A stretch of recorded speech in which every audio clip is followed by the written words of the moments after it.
Men's basketball team held on for a 6-point win over Australia in an exhibition game. Lakers center Anthony Davis had Team USA's best performance with 17 points and 14 rebounds in just 18 minutes. Somebody is not telling the truth regarding the decision last week to drop Kawhi Leonard from the Team USA roster. Clippers general manager Lawrence Frank said Monday the team is very disappointed. Leonard was sent back to LA after just 3 workouts with the team in Las Vegas. USA basketball director Grant Hill said it was a mutual decision between USA Basketball and the Clippers to send Leonard home. Concerns were mounting that Leonard was having problems again with his right knee. Dodgers center fielder Teoscar Hernandez won Major League Baseball's home run derby last night. He's the first Dodger to win the title in the event's 39-year history. No debates, no speculation, just the info you need. That's your KBLA Sports Minute. I'm Ray Richardson. More news, opinions, and conversation when we come forward on KBLA Talk 1580. KBLA Talk 1580 is the fastest growing talk radio station in Southern California. Home to 50,000 watts and an audience reach of 12 million listeners. KBLA Talk 1580 is a pioneer for Black audio content, including our groundbreaking $2 million climate justice campaign and the most loyal, influential audience.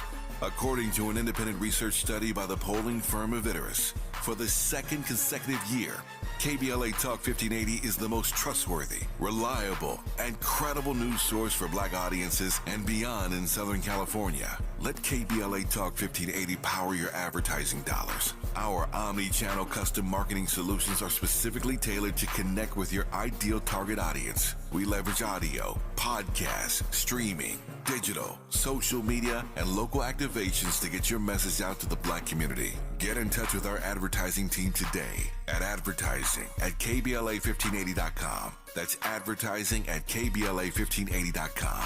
KBLA 1580. We've got your Black. And this is what it feels like.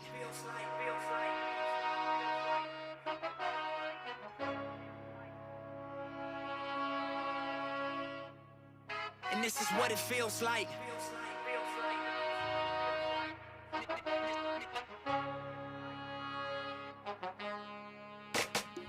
Look, the only reason I survive, cause it's special first. You get successful, then it gets stressful thirst. Gonna test you, see what your texture's worth. Diamonds and pipes, one of them pressure burst. Street, still I get checks and spurts. I'm for peace, but before I get pressed, I murk. Better days pray for, but expecting worse. At this level, boy, I'm just less concerned. Cruising in the 6, looking at the proceeds of rap music on my wrist. I'm Tavis Smiley. Glad to have you hanging out with us today in this hour of our program, this third and final hour today. As promised, 2 conversations this hour. On the B side of this hour, the 2024 Major League Baseball All-Star Game broadcast tonight on Fox, and I am thrilled on the backside of this hour to be in conversation with baseball legend Dusty Baker, the most successful Black manager in the history of baseball. Dusty Baker today on the B side of this final hour. But as promised, we commenced this hour in conversation about STEM and STEAM and how we take it to the next level and cultivate the next generation of scientific, technological, engineering, and math leaders and thinkers known as the hip-hop MD, astronaut rock star, award ambassador, Maynard, don't tell me. Okereke. That's right. I got it right. I've been practicing for 3 days. It's a tough one. It's a tough one. Okereke. I'm pleased to have Maynard join us live in studio. Tell me about that last name, first of all. Yeah, Okereke. I always tell people phonetically carrot cake. Yeah, right? I like carrot cake. That always sticks with you, right? Yeah. So it's a Nigerian. My dad's side is Nigerian, so that's a Nigerian origin. Yeah. Mm-hmm. Well, you were born here, though. Yeah. I was born in the States. Yeah. Yep. I'm actually half Cameroonian, half Nigerian. So Okay. I was raised in Cameroon when I was younger. Lived there for about 5 years when I was younger. What let me follow you as I always do with our guests. Follow you. Tell me about that experience and how that influences the way you see America and the way you show up in America. Does that make sense? Yeah. No, absolutely. I think it's one of those things I didn't really embrace until later on. But like everybody, right? Your childhood is what really defines you. And for me, I've always considered myself African because that's all I knew. That was my presence, my family, my origin, uncles, aunts. Most of my family is still back home overseas, you know? And so it influenced and shaped a lot because that's where my parents, their roots are, right? And so even coming here, and I think there's always been a long-standing joke about like, you know, Africans and African Americans, right? As far as, you know, our thoughts and views. And for me, I come from that generation where there were definitely distinct views between Africans and African Americans. You know, for us, African family, it was always like school, education. That's what you're going after, right? There was no other option because they made so much of a sacrifice to come here, you know? And so for me, that the education aspect of it was what was really eye-opening and shaping for me, you know, being able to focus strategically on school and success, you know, because that's what my parents, and the first and foremost thought my parents had for me. And so that shaped a lot of, you know, my aspects into going to science, into being involved in STEM, came from that roots, came from my parents passing that on to me. Yeah. And so I think for sure that shaped a lot as far as, you know, who I become doing the work that I do now. You came here at what age? So I was born in Texas, Austin, Texas. I was a couple months old. Yeah. Went to Cameroon. Cameroon, yeah. Yep. Came back. Came back when I was back about, at what age? Yeah, I came back about 5 years old. Yeah. Do you remember anything then? No, I was so young. I have like very faint, kind of weird, almost dreamlike memories. Sure. I definitely had a moment when kind of nostalgia when I went back, or like deja vu when I went back to visit later on. You know, when I was older.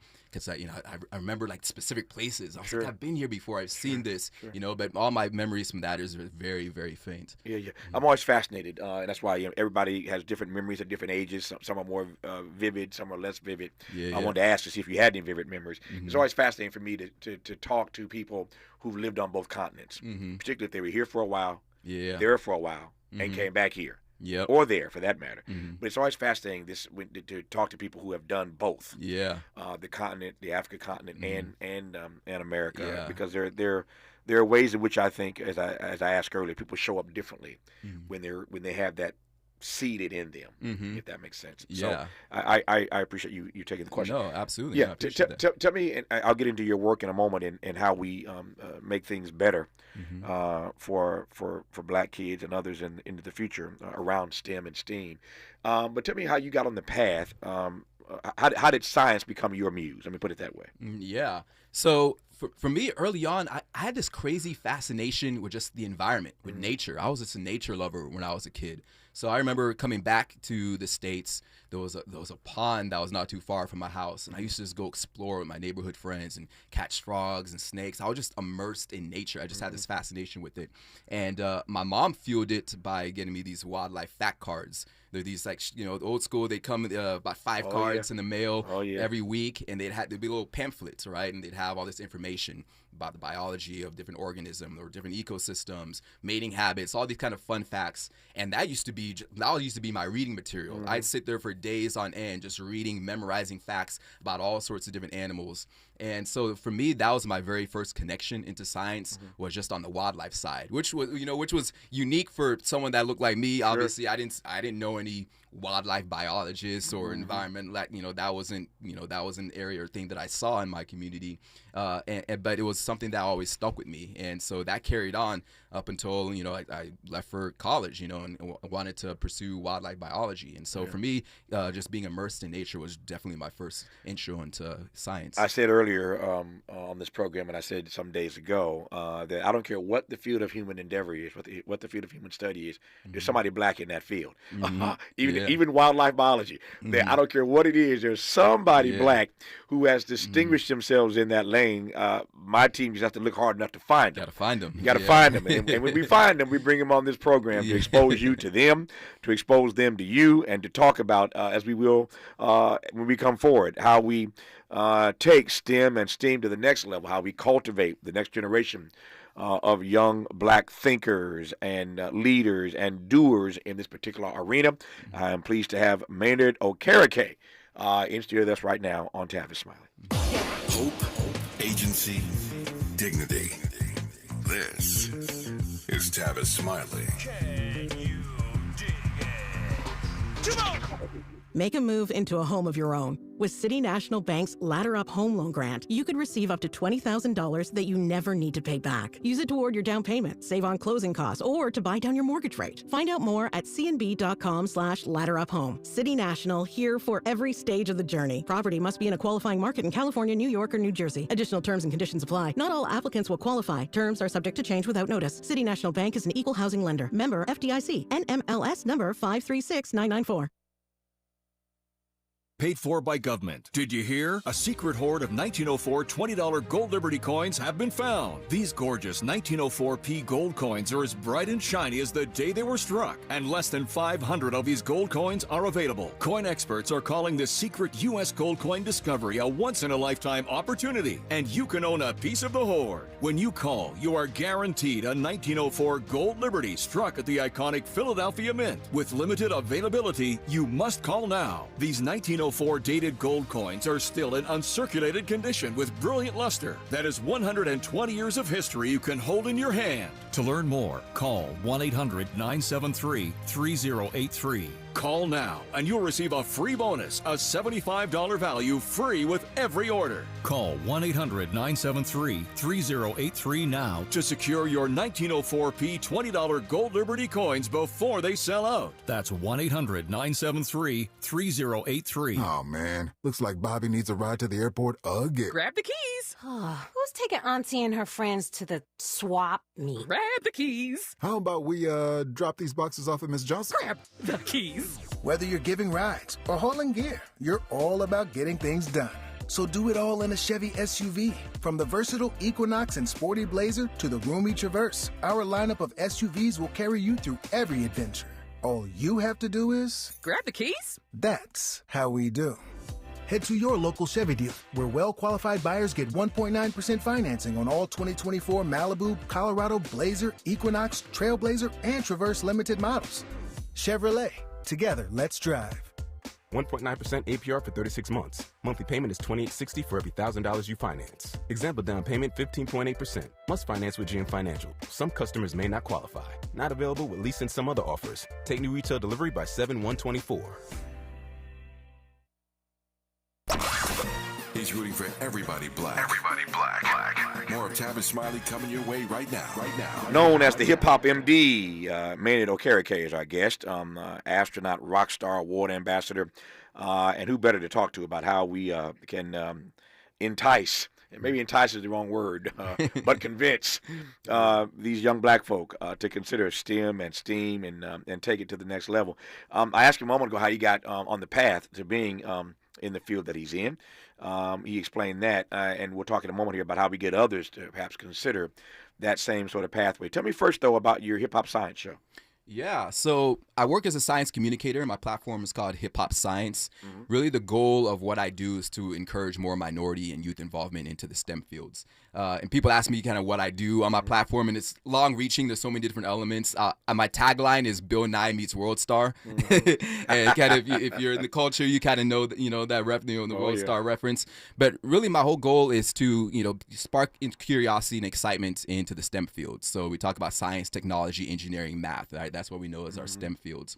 And so I do that through the lens of hip-hop, pop culture, and entertainment. I try to merge these different worlds that kind of seem contrasting, like you wouldn't normally put hip-hop and science together. But for me, it's a way to be able to connect community. It's a way to be able to bridge that gap, to be able to now spark excitement and spark interest and curiosity into these fields. And so that's what I try to do with my platform. And tell me more about how you weave all that together. How do you do that? Yeah.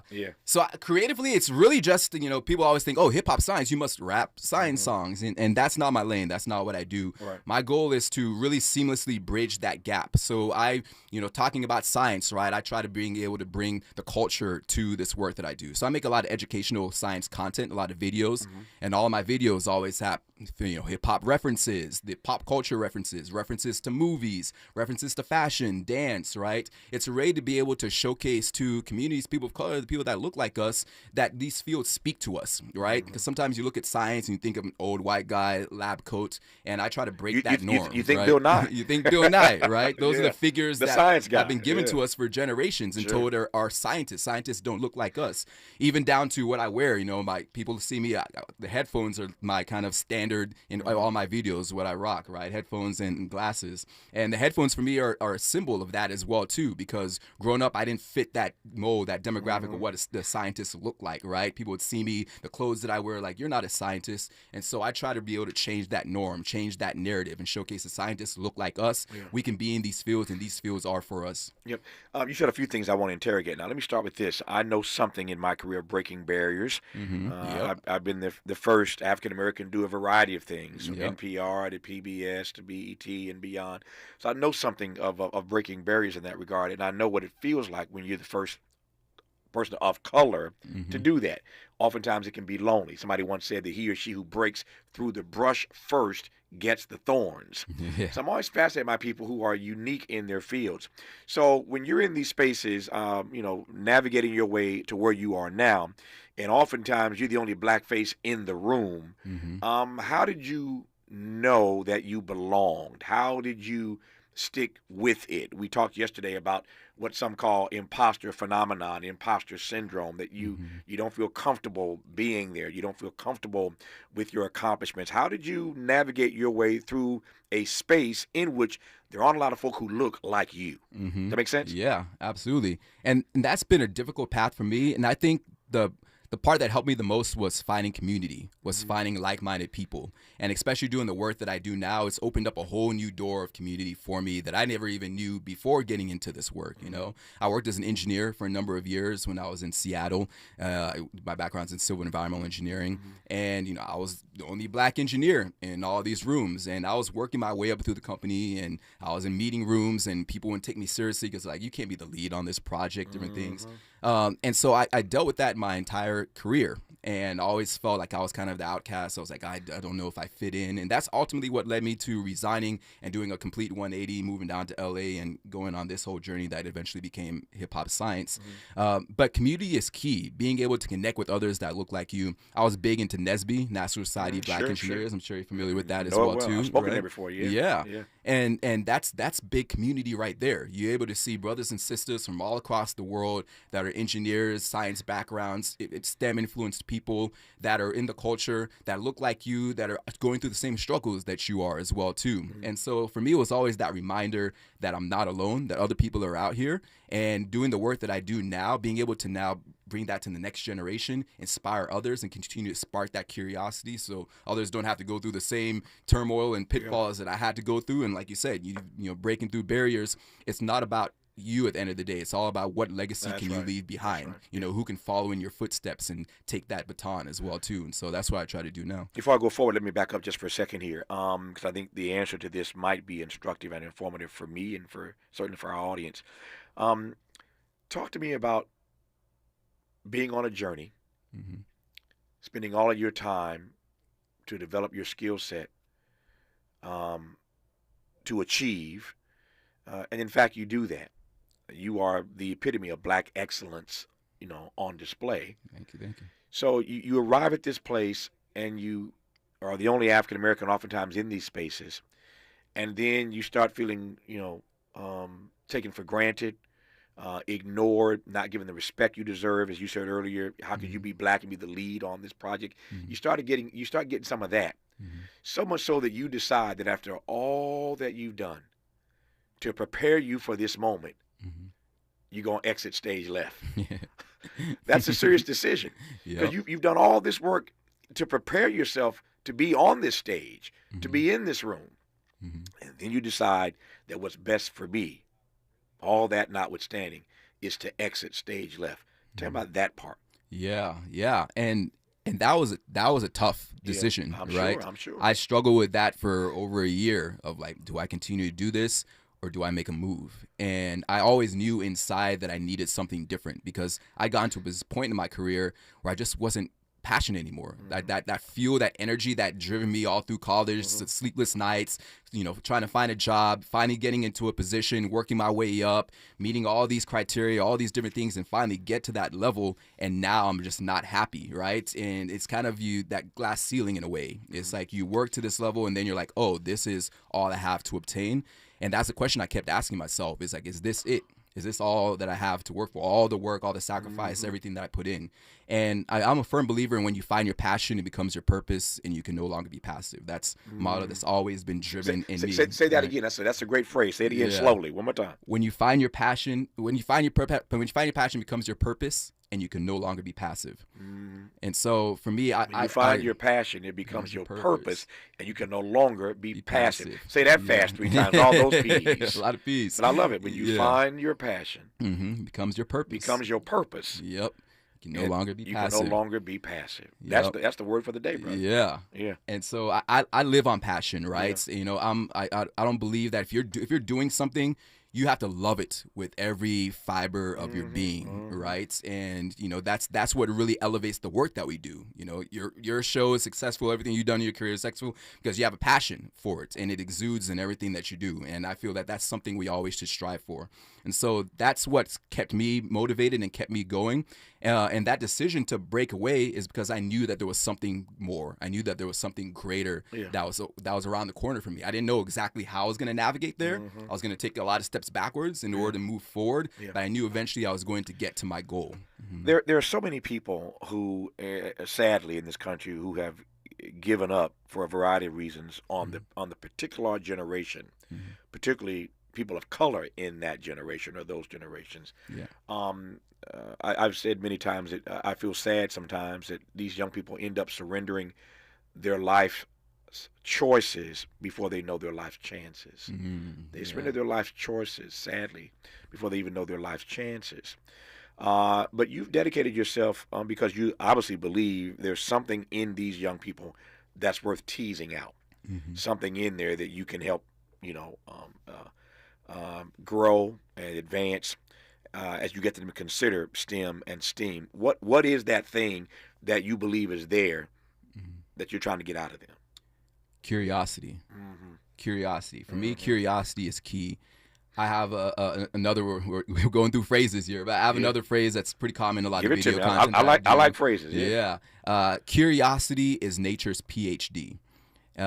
And for me, curiosity. Say that again. Say it again. Curiosity is nature's PhD. He's dropping bars, Miles. He's dropping bars. We out here. I see how we're weaving hip hop into his work. We're dropping bars. Okay, keep going, man. Okay. Yeah, curiosity is something that's innate in all of us, right? Yeah. We're all born naturally curious, right? We see this in babies and kids. You don't know a stove is hot unless you touch it, right? There's these different elements of just life and learning about how the world works. That starts with curiosity. But what happens is that over time, we get jaded. We meet people, we go through different life experiences, and especially as we get older, we stop asking questions. We stop wanting more. We stop desiring things. We start to believe that this is it. We start to believe that what we have in front of us is acceptable and that there's nothing beyond. And especially for our youth, curiosity is so important to continue to fuel them, and we all know this as, as parents raising kids, you want your kids to be asked questions. You want to expose them to different things, different places. You want their aspirations to be high. You want them to continue to dream because that's what opens the doors for you. That's what sets you up for success in the future. And for me, it's always how do we continue to not only spark curiosity, but now be able to infuse that curiosity continuously for our youth as they grow and develop. And so for me, that's always the key, is sparking curiosity and excitement. Is it just a matter of sparking curiosity? And I'm playing devil's advocate, asking this question. You'll take my point. Is it just a matter of sparking curiosity, or is there something inherent or inherently inside of or not inside of black kids that make them not interested, not curious about STEM? Yeah. I'm not sure. I don't buy that. I'm just asking this question. Yeah. I don't believe it's something that's necessarily inside us, but it's our environment that shapes us. Fair enough. Right? Fair enough. Because we either see or we don't see examples of things that we believe we can be, right? If all you're exposed to is, I don't know, that only if you're a bar of success is, athletes, music, like this is all I can do and this is all somebody that looks like me can aspire to be, then that's what you set your limits at, And we talked about earlier, right, of being able to find, scientists and people, black people are in these different fields. A lot of times it's very difficult, right? You can find them, but you have to search for them. And I want to be able to set a world where you don't have to search for these people. They're around us. You see examples walking around, right? We talked about changing the narrative of what a scientist looks like. We had Bill Nye as an example, right? Bill Nye, amazing. I grew up on Bill Nye. I love Bill Nye doing that work. But he didn't look like me, right? And so there's a different affinity when you see representation, especially on a mainstream level. When you see a scientist on television that looks like you, you start to believe that you can be that scientist. You start to believe that this opportunity is for you. But when everybody around you doing work in those fields looks completely different than you, is afforded lots of different opportunities than you are, then you feel inferior. You feel like you don't belong, or you don't feel like these fields speak to you. And so trying to change that narrative and showcase representation in these fields is important as well. I want to close by talking about the Astronaut Rockstar Award in a second here and give you a chance to just sort of brag about that. Yeah. But my question before that, though, is this. So how do you decide, as part of your hip-hop science show, people can follow you online and see all the stuff you post, all your videos that do, in fact, appeal to this generation. How do you decide what videos, what you're focusing on, rather, in these videos? Yeah. For me, it's what sparks excitement in me, right? It's what I find curious. And the thing I love about it is that everything is relevant to pulp culture, things that are happening, right? And we talked about breaking news. There's always something happening in the news. There's always something happening in the world of entertainment, new movies, new music, right? Beefs, battles, whatever you can think of that's, trending topics, fashion, all these different things. There's science in everything. And so for me, it's like, how do I pull the science out of new things that are exciting, that are happening right now and relevant to our times? And so a lot of times I'm just scrolling through and I'm finding trending topics. I'm finding things that are happening in pop culture, things that are happening in our community. And I try to make science references to that. And so that's a lot of times how my content is shaped, is by seeing the things that we're already talking about, seeing the things that we're already invested in. How do I bring the science out of that, or showcase the science within that? And so that's a lot of times how my content is developed. Well, you're doing it, and you're doing it well. Let me close by asking you to just take a moment to brag about, you've earned it, the Astronaut Rockstar Award. Yeah. So the Astronaut Rockstar Awards, that's coming up this weekend, July 20th in Boston. And this is celebrating obviously a lot of amazing things happening in space exploration. But this is the first time we're going to be doing a physical awards giveaway. And so we have a multi-platinum selling band, OAR, that's going to be giving the Platinum Rockstar Award to astronaut Jeff Fisher. And it's an amazing award. It's an amazing honor, showing all your contributions to the work that you're doing in space exploration. We're also going to be giving gold awards to a select number of students as well, too, for their work in the community as well. And so I've been an ambassador with Unify Agency, and this is an amazing opportunity because now we're setting the stage for how do we showcase and how do we highlight others that are doing amazing work, not only in the industry, right? Astronauts obviously always going to be doing fantastic work, but how do we not pass that on to community members, to youth, to organizations, right, that are doing incredible work that's helping facilitate this growth in space exploration. And so that's kind of how the Rockstar Awards was developed. And being a part of this, being able to help host and be able to give away some of these trophies as well to community members that are doing amazing work is an absolute honor for me. Finally, I got 30 seconds here. With the work that you have done and are doing, including, of course, this week in Boston with the Astronaut Rockstar Awards, are you hopeful about what you're seeing, particularly as it relates to people of color, young kids of color? Yeah. I'm always hopeful. Absolutely. Like we are not going to reach a point of success if we lose hope.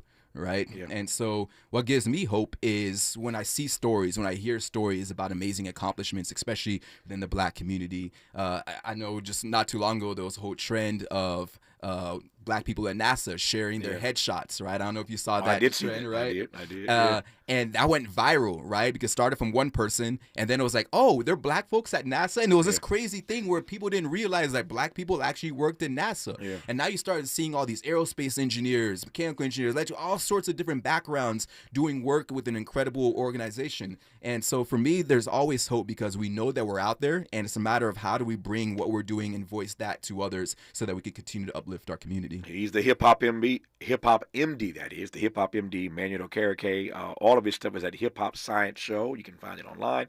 Learn more about his work, see his videos, and share them with the young people in your life. Maynard, great work. Good to have you on, Doc. Hey, it's an absolute honor. Thank you so much for having me. Pleasure's mine. Dusty Baker when we come forward on Tavis Smiley.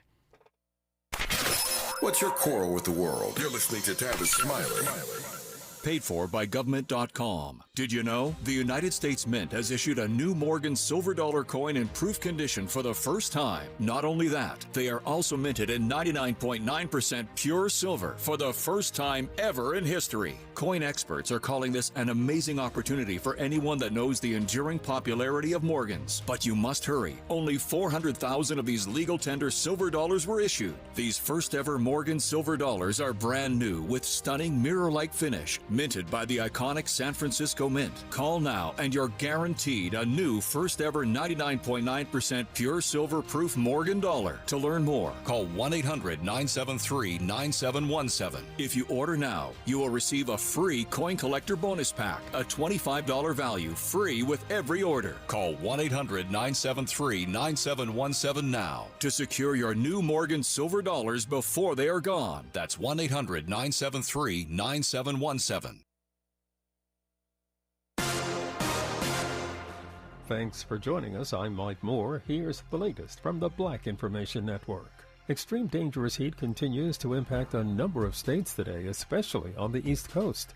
Tens of millions of Americans will experience 90-plus degree temperatures, including in the New York City area, where there are heat advisories and warnings in place. Records could be broken in other East Coast cities like Washington, D.C., which could reach over 100 degrees today. South Carolina Senator Tim Scott says it's a miracle Donald Trump survived an assassination attempt Saturday.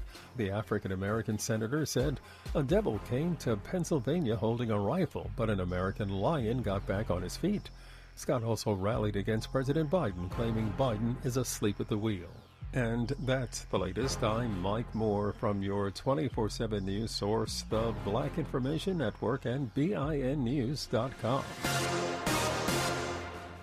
Some people just know the best rate for you is a rate based on you with Allstate, not one based on anyone else. So if you drive safely, you could save money. Good to know. Visit allstate.com or call for a quote today. Is this the This is the KBLA Sports Minute with Ray Richardson. The U.S. Olympic men's basketball team held on for a 6-point win over Australia in an exhibition game. Lakers center Anthony Davis had Team USA's best performance with 17 points and 14 rebounds in just 18 minutes. Somebody is not telling the truth regarding the decision last week to drop Kawhi Leonard from the Team USA roster. Clippers general manager Lawrence Frank said Monday the team is very disappointed. Leonard was sent back to L.A. after just 3 workouts with the team in Las Vegas. USA Basketball Director Grant Hill said it was a mutual decision between USA Basketball and the Clippers to send Leonard home. Concerns were mounting that Leonard was having problems again with his right knee.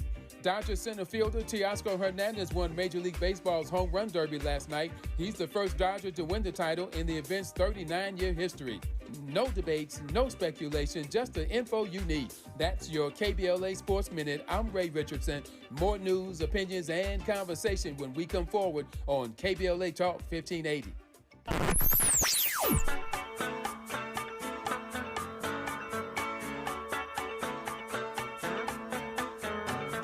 This is KBLA Talk 1580. Talk radio that's music to your ears. We're unapologetically progressive. KBLA Talk 1580. Don't miss up to 70% off select major appliances at the Lowe's Closeout event. But hurry, these deals are too good to last because Lowe's knows savings. Lowe's knows home improvement. Valid through 8/7 while supplies last. Selection varies by location. We must understand the politics of our community, and we must know what part politics play in our lives. Questions about black voters, their disengagement, lack of information, and support or lack thereof for Democratic candidates have once again taken center stage as Democrats, Republicans, and independent candidates compete for this critical voting bloc. Will black voters abandon Democrats in this election, move historic numbers of votes toward the Republican nominee, or will they continue a decades-long trend of overperforming for Democratic candidates up and down the ballot? The stakes have never been higher for Black America. Tune in to KBLA's new show, The Black Pack, hosted by veteran political strategist Adrian Shropshire, every Friday from 4 to 6 p.m. for a breakdown of the issues, rhetoric, polling, and more this election year. It's The Black Pack with Adrian Shropshire, Fridays from 4 to 6 p.m. exclusively on KBLA Talk 1580.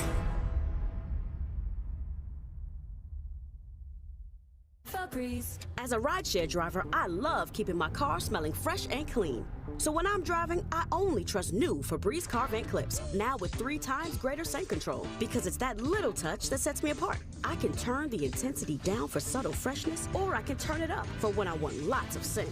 So whether it's set to low, medium, or high, with new Febreze car, I know my car's going to smell amazing, which keeps my driver rating right where it belongs. Picking up! Oscar! A violent crime is committed every 24 seconds. The U.S. Concealed Carry Association exists to provide you with firearms education, training, and access to self-defense liability insurance, so when trouble comes, you'll be ready. Over 800,000 Americans trust the USCCA, and right now, there's an exclusive, limited-time offer for radio listeners. Go to defendfamily.com to get a free family defense guide, a survival secrets training video from a retired FBI agent, and see all the benefits of membership. Go to defendfamily.com now. Watch out! You got me! The galaxy is safe once again. In the pretend universe, kids play with pretend guns. In the real world, it's up to us to make sure they don't get their hands on a real gun. If you have a gun in the house, keep it locked, unloaded, and stored separately from ammunition. Safe gun storage saves lives. Learn how to make your home safer at endfamilyfire.org. That's endfamilyfire.org. Brought to you by End Family Fire, Brady, and the Ad Council. More honesty than you can handle. More empowerment than you can imagine. You're tuned in to Tavis Smiley.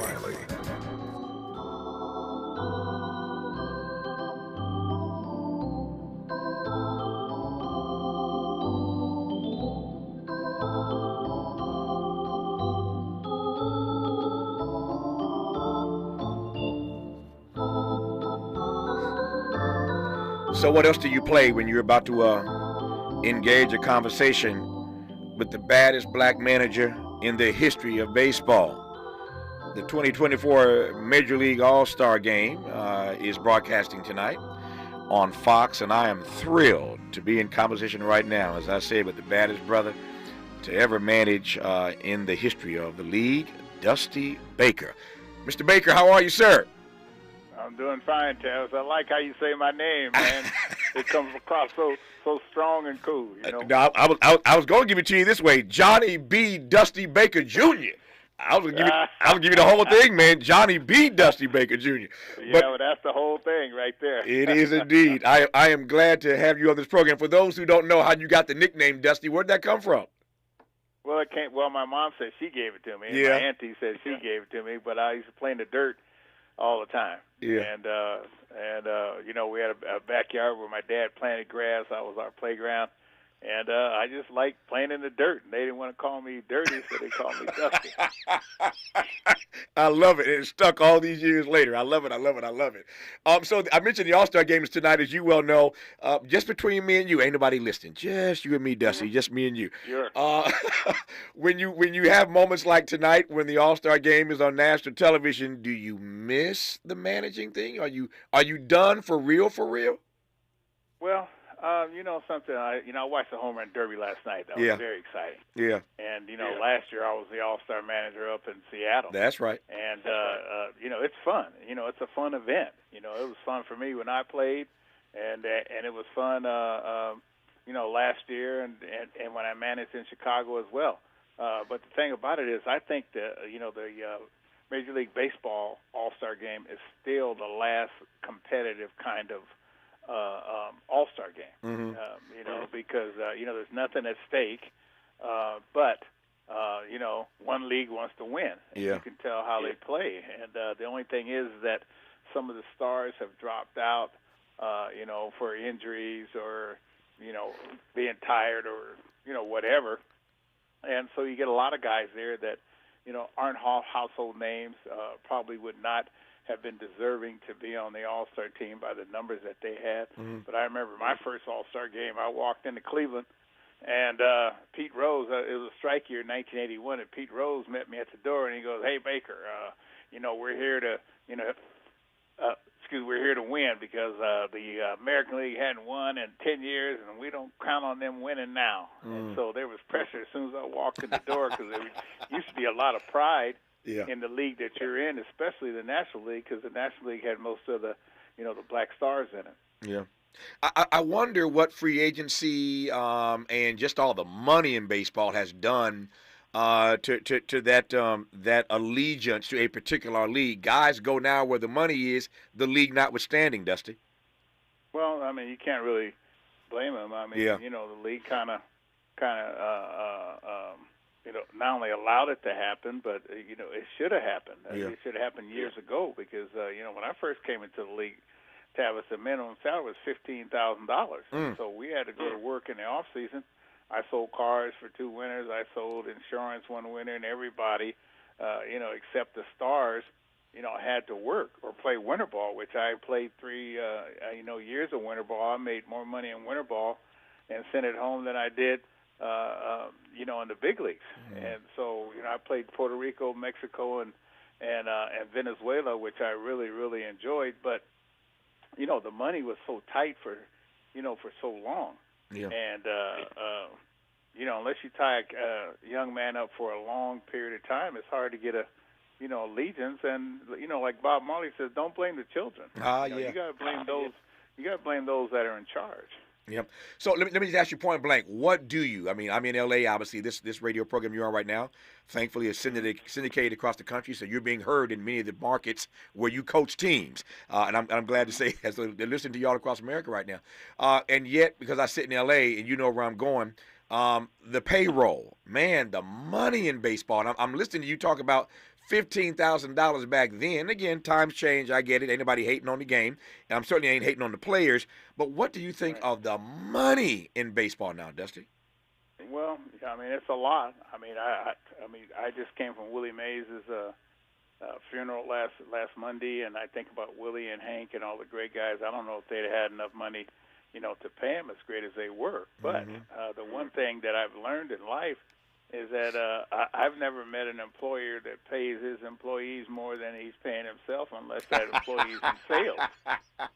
I hear you. You know, yeah. I mean, that's the only time I've seen it. If a guy's in sales, and then he gets a, you know, percentage of, you know, what he sells. You know, going back to your question about, am I through managing? I mean, I'm 75 years old. And I didn't really want to be on the field at 70, but you know, like I had an opportunity to win, I had an opportunity to make some more money for my children's children, and so it was a perfect situation for me to go back. Now I'd go back now only if I could go back for a full year's salary in about half the year, and and with a chance to win. So I don't see. I don't see really anybody doing that. So, you know, I'm in an advisory role. I'm enjoying watching my grandchildren grow. You know, they're 2 and 4. And I've been away from home for a number of years, and I really enjoyed Tavis going to watch my boy play, who's home now. You know, he's with the Nationals. And so, you know, I missed a lot of his life. His mother, you know, was there for most of it, you know, of his playing. So I'm just trying to enjoy my life. Well, as your fans know, I include myself in that group, of course. We know that Dusty Baker managed the Washington Nationals, who his son now plays for. He managed the Chicago Cubs. He managed Cincinnati Reds, and managed, of course, the Houston Astros. He was named Manager of the Year, NL Manager of the Year 3 times with the Giants. And, of course, won the 2022 World Series with the Astros. Of course, as a player, he won a World Series championship ring with the Dodgers in 1981. So this brother has an amazing, has had an amazing career on the field and, of course, in the dugout as the manager. And I'm pleased to have him on this program as we get ready for the Major League Baseball All-Star Game tonight in Texas. When we come forward, he mentioned Willie Mays a moment ago, and I want to get his thoughts. He was at Willie's funeral last week. He said, I want to get his thoughts on the icon that was Willie Mays. And a little birdie told me, I have a friend of mine who owns a restaurant here in L.A., and told me that Dusty has a winery. That is part of the story that I didn't know. If that's true, I got to ask Dusty Baker about his winery. More Dusty Baker when we come forward on Tavis Smiley. Interrogating and unpacking. That's what we do around here. You're listening to Tavis Smiley. We ask seniors how to prevent Medicare scams. My best advice, if you get a phone call, do not talk to the person. These people are well trained. Don't talk to them. They don't know me. They're just trying to scam me. Don't be fooled. Hang up. Just hang up. Never give out your Medicare number. They're going to get your number to put in a false claim. If I get a call from someone, I don't pick up the phone, and should I pick up the phone and they ask for information, then I hang up. How do you detect Medicare fraud? Just like I check my credit card statements, I check my Medicare statements monthly. Scammers can get a hold of your number, order medical devices through your account, and you're not even going to know about it if you don't look at your statement. Check your statement every month. If you get your statement and you see something that you know you did not have done, you report it. Call your Senior Medicare Patrol. To report Medicare fraud, call the Senior Medicare Patrol at 855-613-7080. Happy anniversary, KBLA! KBLA Talk 1580 is now celebrating 3 years of amplifying our voice and uplifting our community. We deeply appreciate your support of this radio station and will always do our level best to earn your support. Here's to many more years of loving and serving our community. We're KBLA Talk 1580, and we've got your black. I know it's gonna happen without you. Hey, John, why so glum? I just got let go. The company's downsizing. This is the third time in the last 2 years. I'm done with this. Have you thought about My Computer Career? I've heard they can train you for a career in IT in just a few months, including cybersecurity and the basics of AI. And you don't need prior training or experience. Now that's a recession-resistant career. Wow, thanks. I'll check them out. Go to mycomputercareer.edu and take the free career evaluation. mycomputercareer.edu. Financial aid is available for qualified students, including the GI Bill. $5,000. That's the average amount of money people in the U.S. are now spending on gas in a year. $5,000. That's crazy. If you drive, you have to download Upside, the free app that gives you cash back every time you get gas. That's right. You can earn real cash back with Upside just by buying the gas you're already buying. You can literally start earning cash back today. I use Upside every time I fill up, and I've already made around $200-300. You're putting gas in your car anyway. Why not get real cash back? If you like free money, download Upside. I'm saving the cash I earn from using Upside to help pay for a vacation later this year. Download the free Upside app now to earn cash back every time you buy gas. Use promo code PATH to get an extra 25 cents per gallon on your first tank. You can cash out anytime right to your bank, PayPal, or a gift card for Amazon and other brands. Just download the free Upside app and use promo code PATH for a 25 cents per gallon bonus on your first tank. That's code PATH for a 25 cents per gallon bonus.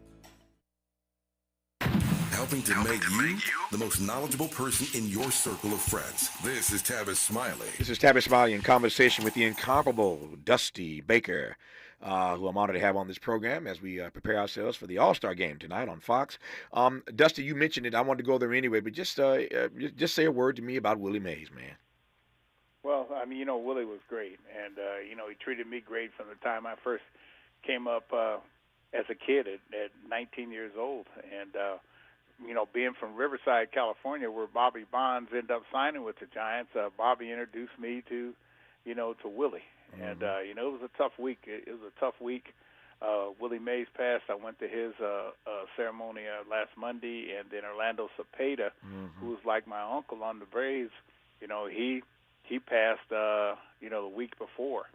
So, it was a tough week. They asked me to speak. I saw Willie actually on Monday prior to him passing, and me going to Rickwood Field in Alabama, where Willie couldn't go, and I delivered a message from Willie. So, like I said, it was a tough week, when you're seeing all these greats passing that I was in contact with them, and some of them even kind of like my dad, like Hank Aaron, and you got Frank Robinson and Al Kaline and Joe Morgan and J.R. Richard and Jimmy Wynn and all my friends. It makes it a little tough, but you're grateful and thankful for everything, but it makes you want to live your life, whatever you have left here, and try to pass on to those younger than me, the same way that the guys passed everything on to me. No, it's a beautiful tribute, Dusty. Thank you for taking the question. I appreciate it. You mentioned Alabama. Let me just go there right quick. What was it like being on that field? That was major, major news. For those who didn't hear about it or see it, tell me about what just top line what the story was and how it felt for you being on that field. Well, I had played on that field with the Braves against the Orioles we were barnstorming in 1972, 73, 74, and 75. Actually, I went to Alabama, and then I caught COVID the day I got there. So I couldn't go on the field. You know, I felt like Moses that couldn't go to, couldn't go to you the could get to the promised land, yeah. and I had to watch it on TV, and then I stayed in the room for a week, and I was going to Rochester, New York, to see my son. Yeah. And so I was in the room from Tuesday until Sunday because I didn't want to infect anybody else. Yeah.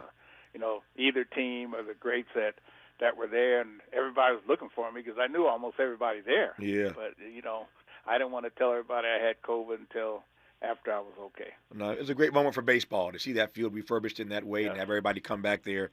I'm sorry you didn't get a chance to get on the field. I didn't know that part of the story, but I'm grateful that you were invited and were there to celebrate that grand moment in the history of baseball. When we come forward in our remaining moments with Dusty Baker, I'll ask him about that winery I mentioned a moment ago. I didn't know that was part of the storyline, but if my friend is correct, he better be correct because I'm on national radio embarrassing myself talking about a winery that Dusty Baker has. He better have one. Dusty, if you ain't got one, get one in the next 3 minutes. We'll talk about it when we come forward on Tavis Smiley. For all the freedom-loving folk, this is Tavis Smiley. I feel like freedom. If you're like me, 60 and retired, making ends meet, especially here at the supermarket and drugstore, is tough. I'm so blessed to have found benefitscheckup.org. It's a free and confidential website from the National Council on Aging that connected me to $1,200 a year in programs that help pay for food, medicine, utilities, and more. Maybe it can help you. benefitscheckup.org.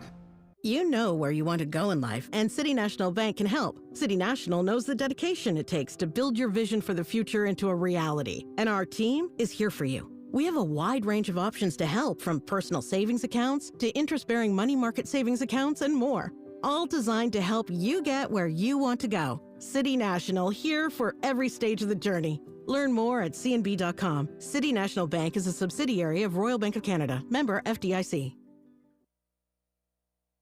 Paid for by government. Did you hear? A secret hoard of 1904 $20 gold Liberty coins have been found. These gorgeous 1904p gold coins are as bright and shiny as the day they were struck, and less than 500 of these gold coins are available. Coin experts are calling this secret U.S. gold coin discovery a once-in-a-lifetime opportunity, and you can own a piece of the hoard. When you call, you are guaranteed a 1904 gold Liberty struck at the iconic Philadelphia Mint. With limited availability, you must call now. These 1904 dated gold coins are still in uncirculated condition with brilliant luster. That is 120 years of history you can hold in your hand. To learn more, call 1-800-973-3083. Call now and you'll receive a free bonus, a $75 value free with every order. Call 1-800-973-3083 now to secure your 1904p $20 gold Liberty coins before they sell out. That's 1-800-973-3083. At Charmin, we heard you shouldn't talk about going to the bathroom in public, so we decided to sing about it. When you're rolling Charmin Ultra Soft on the party, less is more, so roll it back, everybody. Charmin's irresistibly soft and hella nice. The grip is always soft. It's our party vibe. It's cushion and things so our chicks feel fly. So what? Every booty wanna touch the sky. Charmin Ultra Soft is irresistibly soft and more absorbent, so you can use less. Enjoy the go with Charmin. Work is busy, and home, pretty much the same. But you wouldn't know it because my skin doesn't look stressed thanks to Olay Retinol Body Wash. Its hydrating formula is packed with vitamin B3 complex plus retinol. I use Olay Retinol Body Wash to transform my skin from dry to moisturized and visibly renewed. Sure, I still have stress, but my skin looks amazing. Try Olay Retinol Body Wash for visibly renewed skin in just 14 days. Also try Retinol 24 Body Lotion. Made fresh daily in Leimert Park, Los Angeles, California. You're listening to Tavis Smiley. Tavis Smiley and Johnny B. Dusty Baker Jr. We'll let Dusty Baker sound off on this winery here in just a second. Breaking news once again, as there always is when I'm on the air. A group of House Democrats is pushing to delay Joe Biden's nomination as the standard bearer for the Democrats. The New York Times broke the story moments ago.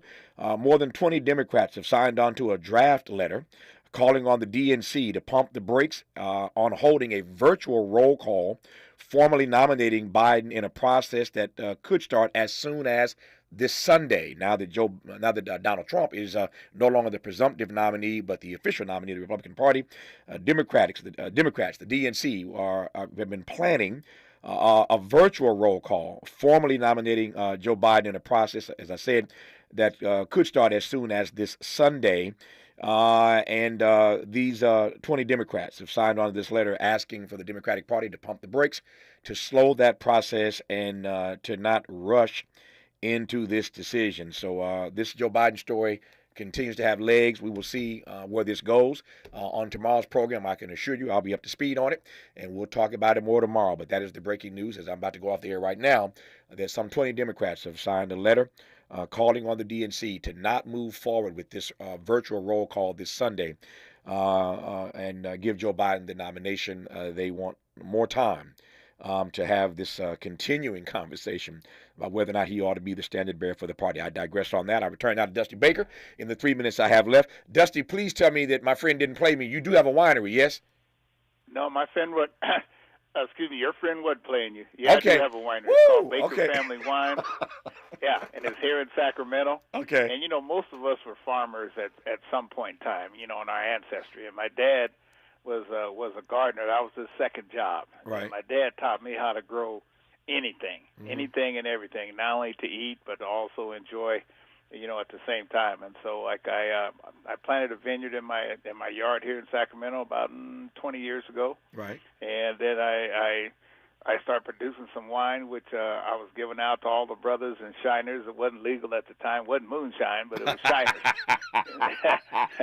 And the guy said, "Hey, man, this is some good stuff." Yeah. And so you ever thought about going into business? I said, "No, not really." And so my my winemaker and partner, we went into business about 15 years ago, actually, but we were in Treasure Island, right. and we weren't doing too well down there because we were competing against all the kind of uppity people from Napa down there, which I like, but our wine. They asked me, "Where'd you get your grapes from?" And I said, "Sacramento. We got them from here and there." And they're like, "Well, I don't know if that's going to be any good." But so we moved to Sacramento.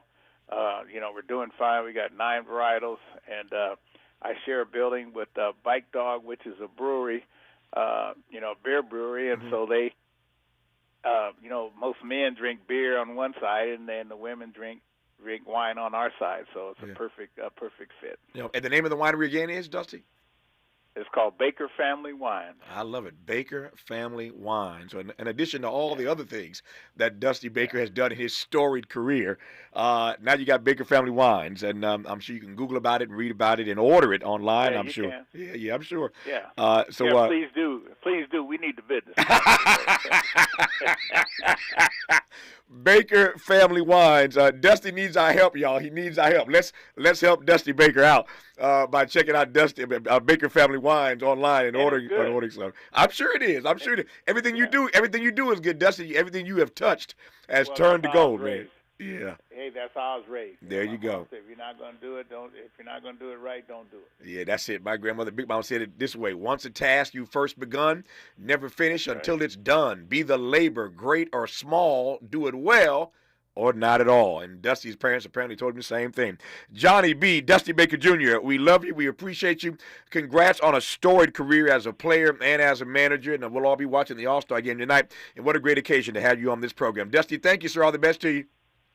All right, thank you, man. We got to get this political scene right. Yeah, we do. We do. Dusty does politics next time he comes on. We're out of time today. But it's amazing. I love how these fellow citizens, no matter what their chosen profession is, no matter what they've done, everybody is tapped into this election. Everybody has thoughts about it. And if I had more time, I would probe Dusty on that, but maybe next time. That's our show for today. Thanks for tuning in to Tavis Smiley. And as always, keep the faith.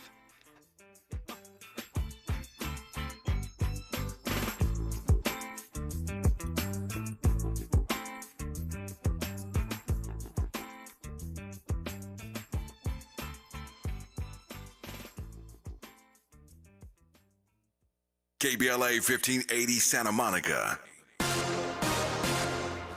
Thanks for joining us. I'm Mike Moore. Here's the latest from the Black Information Network. Extreme dangerous heat continues to impact a number of states today, especially on the East Coast. Tens of millions of Americans will experience 90-plus degree temperatures, including in the New York City area, where there are heat advisories and warnings in place. Records could be broken in other East Coast cities like Washington, D.C., which could reach over 100.